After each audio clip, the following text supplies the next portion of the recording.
रामकृष्ण हरी ऐसा ज्याचा अनुभव विश्वदेव सत्यत्वे देवतयाजवळे असे पाप नासे दर्शने काम क्रोधा नाही चाली भूती झाली समता तुका म्हणे भेदाभेद गेला वाद खंडोनी देवतयाजवळे असे पाप नासे दर्शने। या अभंगात तुकाराम महाराज संत लक्षणे सांगतात। हे विश्वदेव आहे ज्यांनी कामक्रोध जिंकले आहेत, ज्याच्या ठिकाणी कुठलाच भेद नाही, त्यांना संत म्हणतात। त्यांच्या जवळच देव आहे, नवे नवे तेच देव आहेत। आज संत नामदेव महाराज आणि संत सावता महाराज यांची पुण्यतिथी आहे।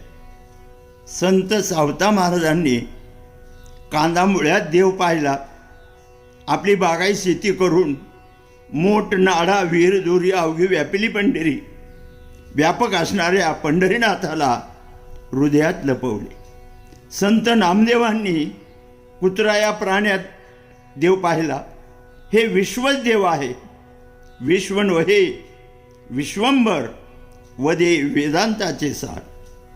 व्यापिले नारायणे ऐशी बोलती पुराणे, जगी जगदीश वधे शास्त्रे वदती सावकाश, जनी जनार्दन ऐसे बोलती संतजन।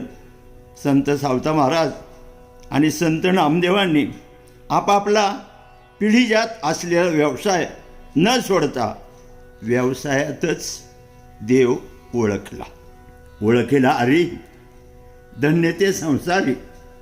संत सावता महाराजांनी बागायती शेती केली। संत नामदेवांनी आपल्या स्वतःचा शिंपी व्यवसाय कपडे शिवली। त्यांनी तर निर्जीव दगडात सुद्धा देव पाहिला।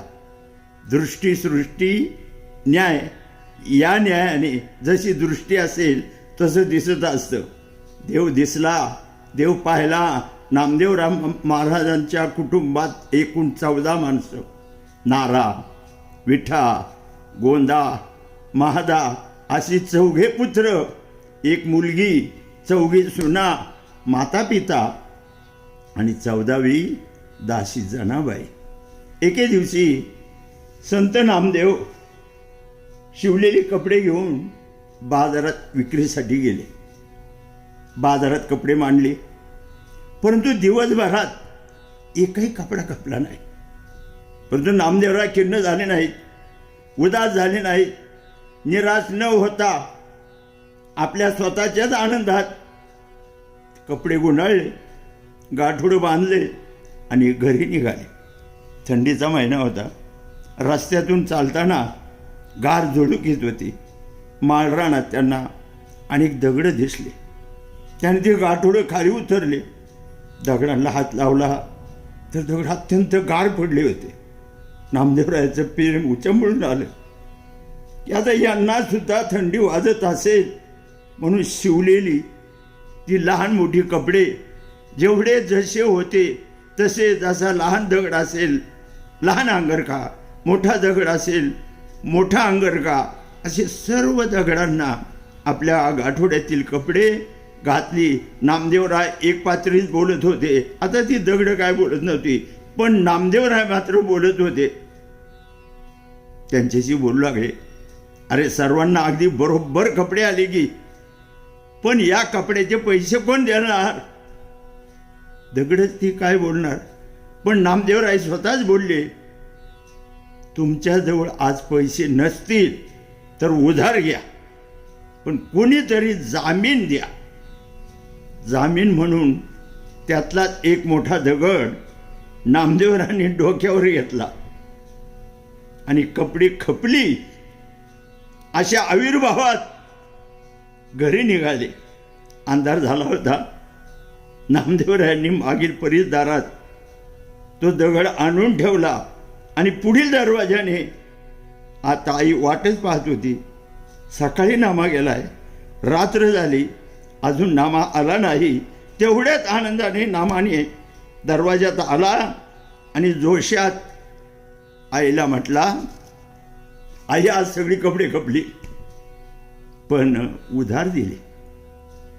तशी काय काळजी नाही, मी जामीन आणलाय म्हणून घरातले सर्व मंडळी परसात गेली. पाहतात तर काय चमत्कार झाला. नामदेवरायांनी जामीन आणलेल्या दगडाचा सोनोबा झाला. आणि ही बातमी वाऱ्यासारखी गावभर पसरली. दगडोबाचा सोनोबा झाला. गावच्या पाटलाने हरकत घेतली. माझ्या शेताची दगड काय म्हणून आणला? नामदेवराय म्हटले, मी जामीन आणलाय. मला तुमच्या दगडाचे काय करायचे? माझे कपड्याचे पैसे द्या, तुमचा तुम्ही जामीन घेऊन जा, मी त्याला जामीन म्हणून आणलाय. मग पाटील बोलला, किती पैसे? काय नाही, फक्त 25 रुपये. अरे 25 काय, 50 घे. नामदेवरायांना 50 रुपये दिले पाटलांनी आणि आपल्या गाड्याच्या डोक्यावर तो सोनोबा दिला. परंतु परिणाम काय झाला? जोपर्यंत नामदेवरायांची हद्द होती त्या हद्दीपर्यंत सोनोबा होता. नामदेवरायांची हद्द ओलांडली आणि सोनोबाचा दगडोबा झाला. तात्पर्य, संत संगतीत जीवाचं सोनं होतं. संतुष्ट हे चित्त सदा सर्व काळ तुटली हळहळ त्रिगुणाची. विठ्ठल विठ्ठल.